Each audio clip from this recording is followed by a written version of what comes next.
All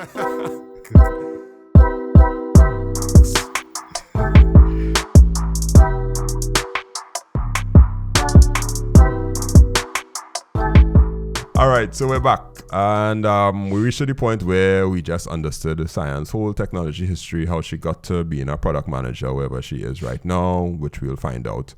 But it starts off like this. If there were 4 hours extra in a day, and you were allowed to apply that 4 hours to some sort of technology-driven passion, what would you use those 4 hours on? What would I use? 4 hours is so long, first of all. Yeah, that's real pressure. As you say before, it could probably just be technology that you're using now that you're passionate about, or it could be along that lines too. Yeah, it might be something that you're using right now, but you say to yourself, "Oh, I want to go so much deeper into this because this could make things work so much more efficient, but I just don't have the time to flesh it out to make it work for me better," or some kind of thing like that. What do you say? I think there's something with, okay, I'm going to start off with the products I am passionate about, so it would lead into that, right? Right, so first of all, I love Loom. It makes my job 100 times better. Loom is like, I don't know why, first of all, Loom took so long to launch, because it's such a basic idea that has been life-changing. So if anybody doesn't know, Loom is a screen recorder, right? Yes, Loom allows you to take screen recordings, but it's so easy to share the screen recording with other teams. You could comment on exact points within the video, and this is important for product teams specifically, because if a designer sends a file, like a prototype that you have to review and give feedback on, it's kind of difficult, one, to hop on a call every time you have to do a design review, because that's what we would have done in the past. You record that meeting to review it. You go through the physical Figma file, but it's hard to follow like where you're going. So yeah, Loom, perfect, saves real time, also for documentation purposes. So I do a lot of product walkthroughs. So Loom has like really good embed features on Notion. So what that would look like is you just drop a link and the video just appears YouTube quality, but it's your screen. So for real? Okay. Impactful. So Loom is one, and another one is called Granola, which is new on the scene. So Granola is an AI meeting tool. So it transcribes your notes, but it doesn't only transcribe your notes. It creates the summary. You can send follow-up emails. You can ask it questions about the conversations that have happened. And you can share the chat that you've done back and forth with Granola with your clients as well. So they have I've never heard about Granola before. I'm currently Googling it, Yeah, Granola is amazing. I get Granola bars, but...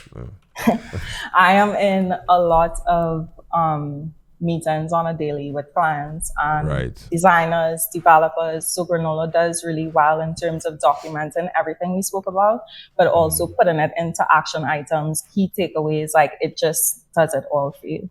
Wow. I would have spent hours on that normally. Now, thanks for saying that. Yeah. Right. You're welcome.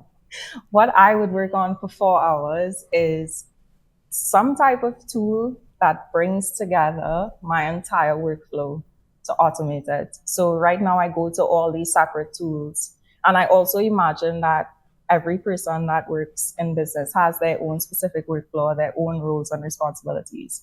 So what would it mean if we could incorporate all of these tools in the order and way that you needed to? So let's say I am a client that comes to you and I want to have customer onboarding. That customer onboarding is built with those tools that already exist. And you have all your documentation. It's automated throughout. So everyone on your team follows the process. That one is key.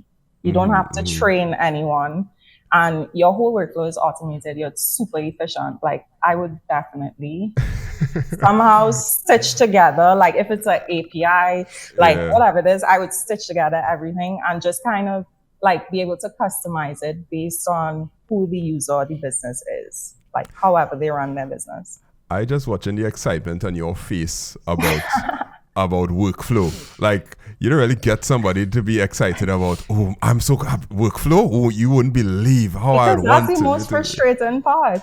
Like when you don't have a system, it's like a headless chicken. Like it's frustrating.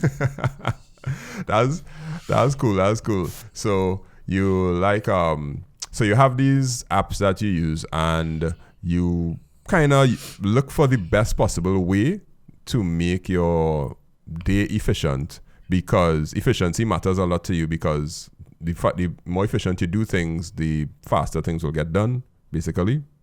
Well, not only faster, but I feel like time is your most important asset. So the best way it's spent is like the better my day goes. All right. Now, on Instagram, you post a lot of things, but I tend to kind of notice some kind of context clues. You post a lot about something called deep work. Deep work is basically you lock in for an hour and a half and you'll get more done. I think that was one you posted last week. You'll get more done in an hour and a half than most people do in an 8-hour day, right?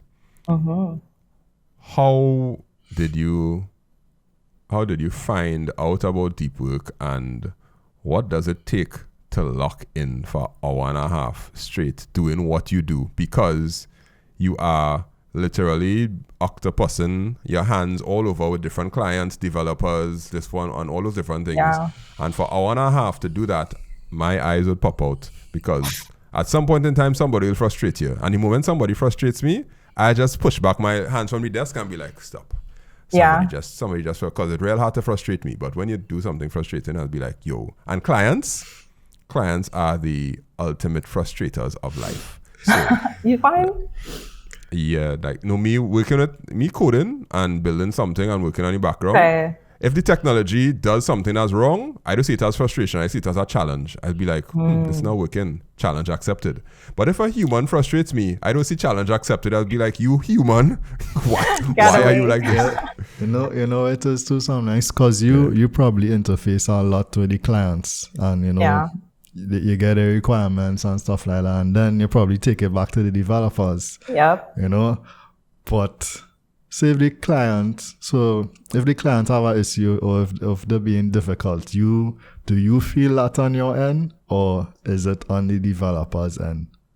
I for sure feel it, and then it's my job to communicate that feeling to the team, because like everybody should be on the same page in terms of like where the client is and like how the project is going. Because this is actually a change we made recently in our startup, where before we used to have customer service representatives talking to the users, so the clients in this case. And I think because the responsibility was on them, there was like a gap between what the developers felt was high priority versus low priority based on how the user would be impacted. And only when the product team started having the conversations directly with the users and seeing how it affected them, did they understand why it would have been a different priority. So I feel like it's the onus is on the team as well, not to hide the responsibility of certain things onto specific roles, because if you're building something, you need to understand the user just as well as I do. Yeah.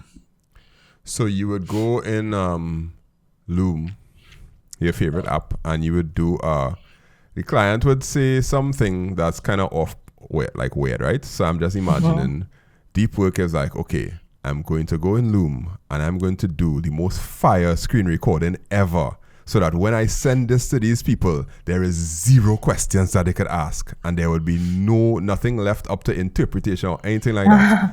And you'd knock that off. That's what deep work looks like. No, deep work looks like knowing upfront everything that you have to do. So it's almost like you're setting yourself up to know what you have on your plate at a given time, what is the highest priority, and what within those tasks you need to do. And there's certain types of tasks that you would put into deep work, and other tasks that I would consider like more administrative. So you wouldn't find me responding to an email in deep work, because that just goes back and forth. And it's not something you really have control of in terms of like you could take that off your list, but if the client replies, it just goes back on your list. Deep work is more like I have a product launch plan to do, or I have a marketing strategy plan to do, something that is a big fish, something that takes a while, that you need to lock into to make headway, to like edge that rock. And what I tend to do before my deep work is I say, okay, if I have a product launch strategy to prepare, I would say, what are the elements? What's the information I need for this? Put it all together before that deep work session. So when I put on that timer for 90 minutes, I already know what I'm going in to do. It's just action for 90 minutes. There is a So it's timer. like, there's a timer. Oh my gosh, it's on my desk over there. I could get it. Hold on. I want to see this timer, because in my like from a developer's perspective, well, while she's getting the timer, if it's an analog clock, I will die. Or That's one of those probably clocks. one of those that you have to turn and yeah, you're that- ticking. Yeah. So it's a Pomodoro timer. It has different. Oh my minutes. goodness! Oh, it's so cool. Yeah. So you put it on the side for the time that you want. So if I Yeah. wanted 30 minutes, and then Yeah. it shows and beeps on the screen. Okay. Yeah. Wow. Yeah. And That's this is what very- you have. So your phone is not nearby, no distractions. You're just locked in with your timer. You see Yeah. how long it is. Give yourself 25 minutes per subtask that you gave under that full task. Yeah. And just be that focused and you will get it done. Whoa. That. Because Uh-huh. there's also something about when you box yourself into a time frame, like if you say, I only have 2 hours to finish this thing, you will get it done because you know you only have 2 hours. But if it's like 3 weeks, you tend to procrastinate. You say, I need to get this. I need to find more information, because you just have more time to waste. So And the same thing we were locking discussing yourself last in. week. In last week's episode, Yeah. we were talking about that. Yeah. So, now the timer thing, I get and I understand. Have you ever been in deep work and it was like, I could go for more? I feel I'm in a zone. I could do Yeah, this. for sure. And Yeah. for some reason, it always is in the wee hours of the morning, and then I pay for it the day after. That's how that goes. That's how that goes. But when you're in flow, you're in flow. But I think Yeah. the idea of deep work for me is I am, like, if you look at my calendar, I'm constantly in meetings. And meetings actually takes like a lot of context switching, because it's conversations. Yes, It's hard for you yeah. to settle and get back into work. And then you're halfway through your work and you have to go back into a call. You can't remember where you left off. So for me, time blocking those deep work sessions really works, because my team knows I can't have a meeting during that time. Like, we know this time is time blocked for deep work.